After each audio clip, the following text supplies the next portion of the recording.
अटेर से कांग्रेस प्रत्याशी हेमंत कटारे ने भाजपा प्रत्याशी सहकारिता मंत्री अरविंद भदौरिया के विरुद्ध आचार संहिता उल्लंघन के मामले में मामला दर्ज करने और नामांकन फार्म में जानकारी छुपाने को लेकर उनका नामांकन रद्द करने की शिकायत चुनाव आयोग से भेजे गए अटेर प्रेक्षक से की है और इसके प्रमाण भी उपलब्ध कराए हैं। यदि आप चैनल पर नए हैं और आपने अब तक हमारा चैनल सब्सक्राइब नहीं किया है तो प्लीज़ इसे सब्सक्राइब कर लें। खबर अच्छी लगे तो ज़्यादा से ज़्यादा लोगों तक शेयर करें। वीडियो अभी आगे है। कटारे सुबह 10:30 बजे सर्किट हाउस पहुंचे और चुनाव आयोग के द्वारा अटेर के प्रेक्षक बनाकर भेजे गए आईएएस मोहम्मद रोशन से मुलाकात की और शिकायतों के प्रमाण सौंपते हुए उन पर कार्रवाई करने की मांग की। उन्होंने बताया कि जिला प्रशासन भाजपा प्रत्याशी की मदद कर रहा है और उनको प्रोटेक्ट कर रहा है। उनके द्वारा पूर्व में भी कलेक्टर से आचार संहिता के दौरान मंत्री के द्वारा जनता दरबार लगाए जाने और उसमें सरकारी कर्मचारियों के उपस्थित होने की प्रमाण सहित शिकायत की थी। उस पर कलेक्टर ने कर्मचारियों पर तो कार्रवाई कर दी है, लेकिन भाजपा प्रत्याशी पर अब तक कोई कार्रवाई नहीं की है।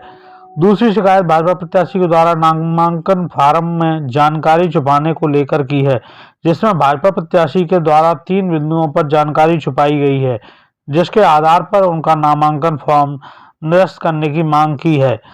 प्रेक्षक ने नियमानुसार कार्रवाई करने का भरोसा भी दिलाया है। आज आपने शिकायत की है आदर्श आचार संहिता का उल्लंघन करने के मामले में, क्या है पूरी शिकायत? देखिए, मैंने पूर्व में शिकायत करी थी कि श्री अरविंद सिंह भदौरिया जी ने आदर्श आचार संहिता का उल्लंघन किया है, जो कि स्पष्ट मैंने इसके प्रमाण भी दिए, लेकिन उनके ऊपर अभी तक कोई कार्रवाई नहीं करी है। और मुझे लग रहा है कि जिले का प्रशासन उनको प्रोटेक्शन देने का काम कर रहा है और नियम विरुद्ध तरीके से बचाने का कार्य कर रहा है। इसलिए जो हमारे बाहर से ऑब्जर्वर साहब आए हैं, आईएएस है मोहम्मद रोशन साहब, मैंने उनको पुनः शिकायत करी है और मैंने कहा इसमें कार्रवाई होनी चाहिए। मंत्री जी के दबाव में प्रशासन काम कर रहा है और मैं आपसे निष्पक्षता की उम्मीद करता हूं। और उनके ऊपर एमसीसी वायलेशन, आदर्श आचार संहिता के वायलेशन की शिकायत है, उसके प्रमाण मैं दे चुका हूँ। एक आपने आज 2 शिकायतें की हैं, एक कोई और शिकायत है आपने फार्म निरस्त करने वाली, वो क्या है? जी, मैंने दूसरी मांग ये करी है कि जो मंत्री अरविंद सिंह भदौरिया जी हैं, उन्होंने फॉर्म में कई सारी जानकारियां जानबूझकर छुपाई है। इसलिए उनका जो फॉर्म है विधानसभा नामांकन का, उसको निरस्त करके उनके ऊपर दंडात्मक कार्रवाई की जानी चाहिए। क्या है, जब आप फॉर्म भरते हैं, नामांकन भरते हैं, तो उसमें आपको ऑन ओथ जानकारी दी जानी रहती है। और ऑन ओथ जानकारी जो उन्होंने दी है, उसमें जो उनकी प्रॉपर्टी की जानकारी है, एक कॉलम होता है 8वें नंबर पन्ने पे है, जिसमें लिखा हुआ विरासत में आई हुई संपत्ति की जानकारी। उनके पास विरासत में संपत्ति आई है, इस बारे में उन्हें निरंक और नहीं लिखा है, जबकि मेरे पास कुछ कागजी प्रमाण हैं जो मैंने दिए हैं कि इनके पास विरासत में आई हुई संपत्ति है, जो इनके स्वर्गीय पिताजी के बाद 4 भाइयों में डिवाइड हुई थी। उसके मैंने खसरा खतौनी पूरे नंबर भी यहाँ पे प्रोड्यूस किए हैं और वो आप चाहेंगे तो मैं आपको भी दे दूँगा। तो पहली चीज़, इनने जानबूझकर अपनी जानकारी छुपाई और ऑन ओथ इलेक्शन कमीशन के समक्ष झूठ बोला, इसलिए इनका फॉर्म निरस्त होना चाहिए स्वतः ही, और इनके ऊपर जो कार्रवाई होती है दंडात्मक, वो की जानी चाहिए। दूसरा पॉइंट ये है कि इनका वोट अटेर में है ही नहीं, ये इनका वोट है भिंड विधानसभा में।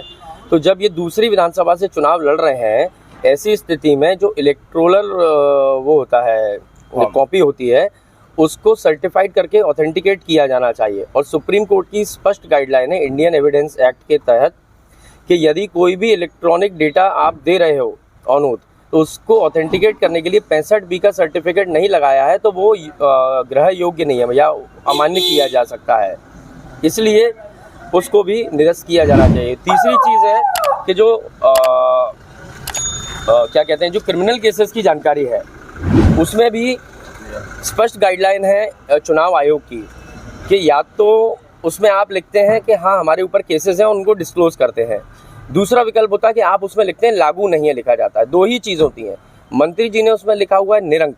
निरंक का मतलब इनने मौन धारण कर लिया है। ये भी नहीं कह रहे हमारे ऊपर केस है और यह भी नहीं कह रहे कि हमारे ऊपर केस नहीं है। तो ऐसी स्थिति में स्क्रूटिनी होना संभव ही नहीं है। स्क्रूटिनी तब होगी जब कोई उसकी जानकारी सही डिस्क्लोज करेगा। तो इसलिए इनका फॉर्म निरस्त होना चाहिए इन 3 कारणों से। इसकी मैंने लिखित में शिकायत करी है और मैं आशा करता हूं कि नियम अनुसार इनका फॉर्म रिजेक्ट होना चाहिए और माननीय मंत्री जी को अमान्य घोषित करके उनका यहाँ से उनके ऊपर दंडात्मक कार्रवाई भी की जानी चाहिए। ऑब्जर्वर ने क्या आश्वासन दिया है? ऑब्जर्वर ने ये बोला है कि हम इसको रिटर्निंग ऑफिसर को भेजेंगे जो आपने साक्ष्य में दिए हैं और उसके अनुसार कार्रवाई करेंगे। यदि रिटर्निंग ऑफिसर उसमें कार्रवाई नहीं करते नियम अनुसार तो फिर हम उसको आयोग को प्रेषित करेंगे। उन्होंने मुझे सिर्फ ये आश्वासन दिया है कि नियम अनुसार काम होगा। अगर ये नियम में गलत है और इनका फॉर्म रिजेक्ट होने के लिए है तो हम उस पर कार्रवाई करेंगे। तो मैंने साक्ष्य उन्हें दे दिए हैं, अब उसको वो टैली कर लेंगे। मेरे साक्ष्य सही है तो रिजेक्ट होना चाहिए आज की स्क्रूटनी में। शिकायत के बाद निर्वाचन आयोग के पाले में गेंद पहुंच गई है। अब देखने वाली बात होगी कि एमपी के इस बड़े कद्दावर मंत्री पर क्या कार्रवाई होती है। खबर के बारे में आपकी क्या राय है हमें कमेंट करके जरूर बताएं। यदि आपने अब तक हमारा चैनल सब्सक्राइब नहीं किया है तो प्लीज़ इसे सब्सक्राइब कर लें और वीडियो को ज़्यादा से ज़्यादा लोगों तक शेयर करें। देखते रहें मुद्दे की बात। धन्यवाद। राम राम, दुआ सलाम, जय हिंद। मिलते हैं अगली खबर में।